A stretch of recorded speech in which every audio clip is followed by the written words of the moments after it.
여러분 반갑습니다. 반도체 오빠 최 회장입니다. 어느새 또 월요일 아침이 다가왔습니다. 음? 조금 있으면 해가 뜰 거예요. 여러분 해가 뜰 거니까 이제 또 일어나셔서 천 회장과 함께 하루를 한번 시작합시다. 날이 추워도 같이 한번 해보는 거예요. 저도 밖에 나가 보니까 거실 온도가 한 13도 14도 되더라고요. 춥네요 보니까. 거의 뭐 보일러를 틀지 않아요. 틀지 않다 보니까 거의 뭐 냉방에서 살고 있습니다.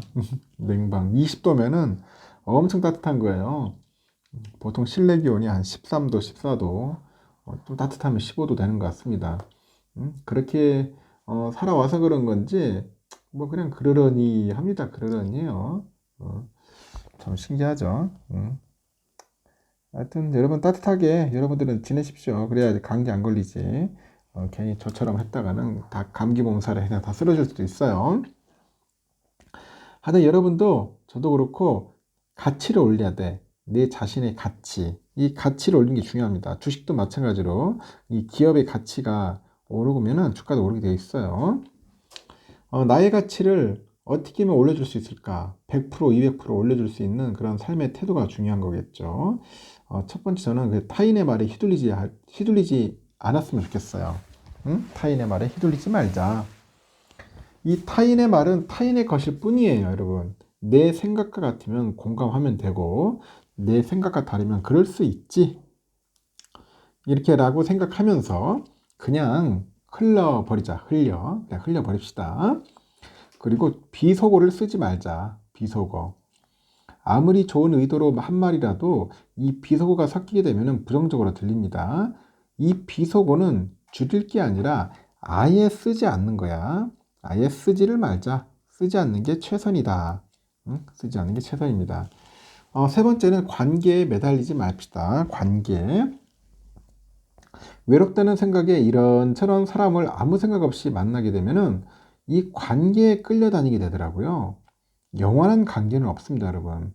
그래서 영원한 관계는 없다 그렇게 생각하고 나를 위해서 더 많은 시간을 한번 써보도록 하자는 거죠. 네 번째는 절대로 화를 내지 말자. 화를 내지 말자는 겁니다. 화가 났을 때는 10까지 세는 거야. 10까지 세자. 그래도 화가 가라앉지 않으면은 100까지 세보자. 100까지 세자. 화를 다스릴 줄 알아야 여러분 인생도 다스릴 수 있는 거야. 응? 인생도 다스릴 수 있다. 그리고 나만의 루틴을 만들자. 루틴. 이 중요합니다. 뭐 운동이든 일기든 독서든 혼자서 매일 할 수 있는 한 가지를 하는 겁니다. 천 회장은 맨날 하잖아. 유튜브. 유튜브 방송 하잖아요. 그 나의 루틴이야, 여러분. 천 회장의 루틴이에요, 그냥. 매일 할 수 있는 거 하는 거야, 여러분. 여러분도 하잖아. 매일 듣잖아. 매일 듣고 댓글 달아주고. 이게 루틴입니다. 꾸준하게 하자. 반복적으로. 그러면 어떤 어려움도 이겨낼 수 있습니다. 그리고 항상 부드럽게 말하자. 부드럽게. 온화하고 부드러운 말을 써야지 다정한 사람들이 모여듭니다. 친절하고 상냥한 말을 써야 따뜻한 사람들이 모여들더라. 그런 겁니다. 한번 제가 이야기한 거 한번 잘 귀담아 듣고 한번 실천해 보세요. 여러분들에게 피가 되고 살이 될 겁니다. 그러면 또 삼성의 이야기를 한번 해보도록 하겠습니다. 2억 화소의 100배 중 괴물 카메라로 화제를 모았던 우리 삼성전자 갤럭시 S23 시리즈 이제 판매량이 전작과 비교를 하니까 크게 증가를 했대요. 미국의 IT 전문 매체인데 샘 모바일 여기서 외신들이 그 보고서를 인용해 가지고 S23 시리즈의 누적 판매량이 전작인 S22 시리즈보다 23%나 늘었대요. 23%나 늘었다. 이 보고서에 보니까 S23 그 시리즈의 출시 이후 9개월간 누적 판매량이 2,506만 대 이렇게 추정이 되는데 같은 기간에 갤럭시 S22 시리즈 누적 판매량 2,032만 대보다도 한 500만 대 가량 더 늘었다고 합니다. 그래서 S23 시리즈의 판매량을 보니까 100배 줌을 탑재한 그 괴물 카메라로 불리죠. 최상의 울트라 모델이 1163만 대로 가장 많이 판매됐고 S23 그리고 갤럭시 S23 플러스가 그 뒤를 이었다는 거죠. 업계에서는 뛰어난 카메라 성능 때문에 S23 시리즈를 찾는 사람들이 많아요. 앞서서 유명 팝 가수죠. 테일러 스위프트. 그 콘서트장을 찾은 팬이 삼성의 그 스마트폰 그 S23 울트라로 촬영한 사진이 화제가 돼요. 해당 그 영상은 콘서트장을 찾은 팬이 3층 그 관람객에서 23 울트라의 줌 기능을 이용해서 찍은 거야. 이게 멀리 있는 걸 찍은 겁니다. 영상은 줌을 전혀 당기지 않은 상태에서 시작이 돼가지고 이후로 100배 줌 화면으로 이제 이어집니다. 100배 줌. 줌 기능을 이용한 후 스위프트의 이목구비까지 이렇게 확인할 수 있더라. 대단하죠. 역시 그래서 삼성전자 폰이 참 좋구나 하는 걸 느낍니다. 평소 아이폰을 사용한다는 팬은 테일러 스위프트의 공연을 보러 오기에 앞서서요. S23 울트라를 대한 사실을 전했는데 비디오뿐 아니라 오디오에도 차이가 있다고 하네요. 어떤 조건에서도 놀라운 사진과 영상을 찍을 수 있다는 점, 콘서트 내내 갤럭시 모델을 사용했다. 그래서 해외에서도 그 S23 울트라의 그 카메라 기능이 재조명되는데 이 카메라 기능만큼은 삼성이 F를 눌렀다고 합니다. 샘 모바일은 S23이 새롭게 나온 아이폰 15 카메라 성능보다도 월등하다고 평가를 했고 그리고 갤럭시 S23 울트라의 놀라운 카메라 기능을 강조하기 위해서 수많은 광고, 그 프로모션을 만들 수 있겠지만은 이런 유기적인 컨텐츠가 사람들을 설득하는 힘은 훨씬 더 강하다고 하죠. 훨씬 더 강하더라. 이 콘서트에 자주 참석하는 사람이라면은 S23 울트라 외에도 그 다른 휴대전화를 갖고 가는 것은 상상할 수 없다고 합니다. 한편 가계 통신비 부담 논란이 커지고 있는데요. 삼성이 80만 원대 스마트폰 갤럭시 S23 그 FE가 내달 초에 국내 시장에 나옵니다. 펜 에디션 모델은 삼성의 플래그십 S 시리즈의 주요 프리미엄 성능을 담아내면서도 사양을 낮췄고 가격을 내린 기종이에요. S 시리즈의 그 FE 신제품이 국내 출시되는 것은 S20 FE 이후로 3년 만이라고 합니다. 3년 만이더라. 대단합니다. 참고하시라고 제가 또 여러분들에게 또 알려드리는 겁니다. 알겠죠? 그리고 또 아주 재미있는 또 이야기들이 또 있네요. 지금 보니까 그 HBM 관련된 이야기인데요. 그 삼성하고 하이닉스의 그 실적 눈높이가 좀 엇갈리고 있다고 합니다. 하이닉스는 HBM을 앞세워서 빠르게 적자폭을 줄이고 있는데 삼성은 실적 개선이 다소 주춤하다고 하죠. 다만 내년에는 메모리 반도체 공급 과잉 해소로 삼성하고 하이닉스 모두 실적이 급증할 것으로 보이고요. 두 회사의 이익 규모가 한 42조 원 정도 될 거라고 해요. FN 가이드에 보니까 하이닉스의 4분기 영업이익 컨센이 한 2,944억 정도 손실로 전망이 되고 여전히 적자가 이어지는데 지난해 같은 기간이나 그 직전 분기와 비교했을 때 한 1조 한 4천억 정도 넘게 손실을 줄일 것으로 기대를 합니다.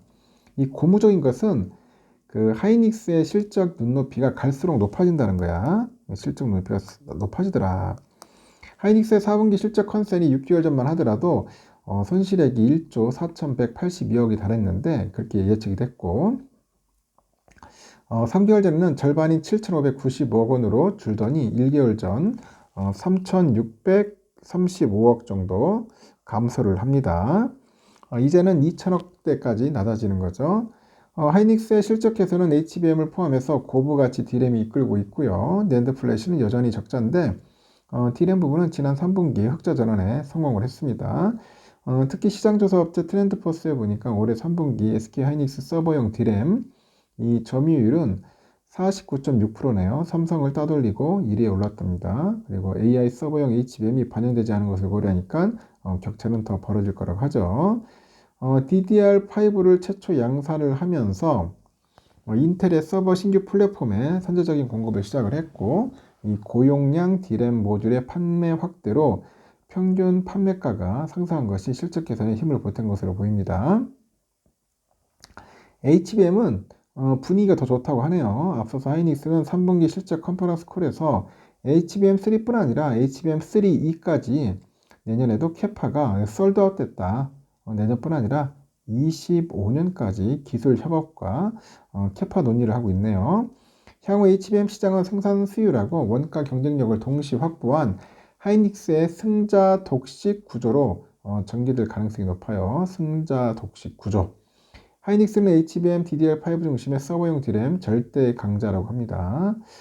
그동안에 골칫거리였던 그 재고 자산도 3분기 14조 9,479억이었는데 지난해 말 15조 6,647억보다 4.6% 줄었고 직전 2분기 비교하니까 1조 4,723억 정도 감소를 했어요.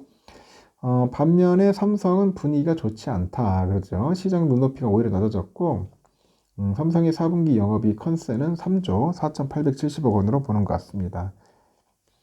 6개월 전에는 5조 한 290억에서 3개월 전 4조 3,960원까지 낮아지더니 1개월 전에는 3조 한 4,759억까지 줄어들어요. 이렇게 반도체를 담당하는 DS 부분의 그 재고 자산은 3분기 말 33조 7,300억에서 지난해 말보다 16% 증가를 했고 2분기보다도 다소 늘어난 수치입니다.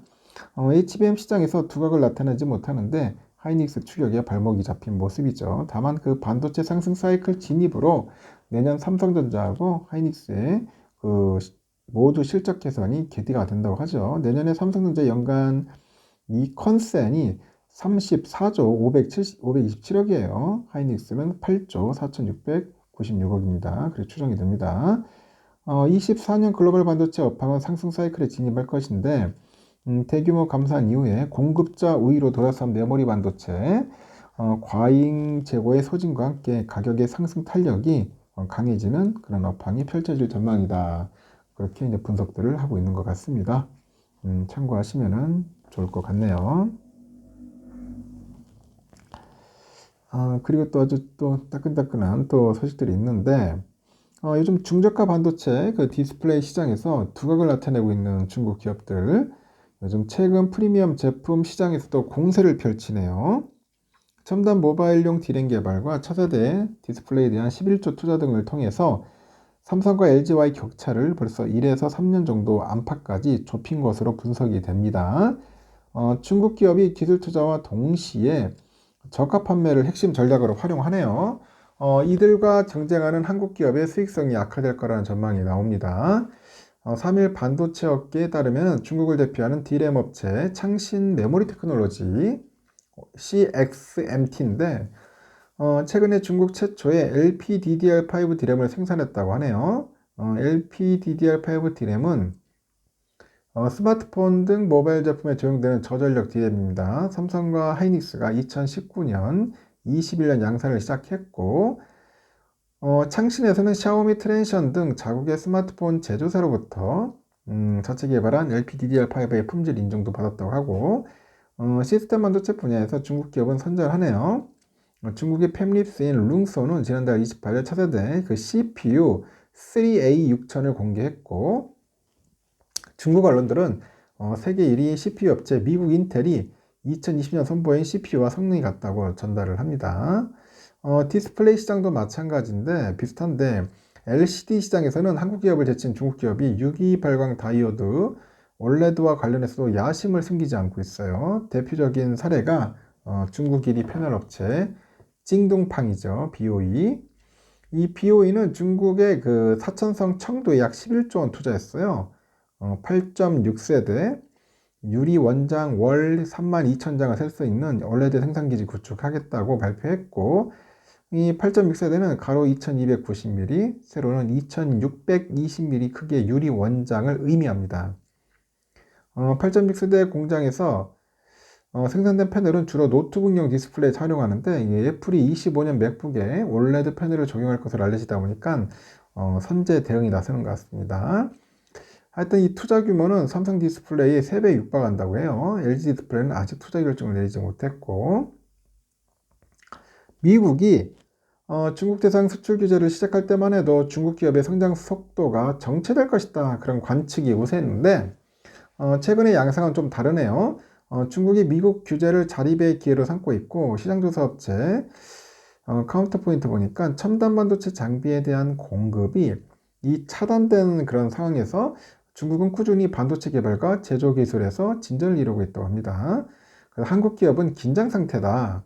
이 적자를 감수하고 대규모 기술 그리고 시설 투자를 단행해서 경쟁력을 높이고 저가 공세로 경쟁사를 몰아낸 뒤에 이 시장을 장악하는 중국 특유의 그 전술이 고부가치 제품 시장에도 재현될 수 있기 때문이죠. 파운드리 시장에서 중국 업체들이 최근에 20%가량 가격을 인하하다 보니까 DB하이텍, 키파운드리 등 한국 업체도 뒤따라서 비슷한 수준으로 단가를 내려가지고 수익성 악화에 시달리고 있습니다. 업계에서는 한국 기업이 첨단 기술 그 R&D를 강화하고 기술력을 부여한 기업을 그 M&A해서 신시장을 열어야 한다는 조언이 있습니다. 업계에서도 AI 반도체, 최첨단 패키징, 퀀텀 닷, 올레드 등 신사업 분야에서 초격차를 확보하는 게 중요하다고 언급을 하는 것 같습니다. 중국의 외선 추격이 참 걸리네요. 하여튼 중국도 보통이 아닌 것 같습니다. 이런 상황에서 우리 삼성과 하이닉스가 정신 바짝 차리고 잘해야 할 것 같아요. 네, 여기까지 하겠습니다. 여러분 좋은 하루 보내시고 다음 시간에 뵙도록 해요.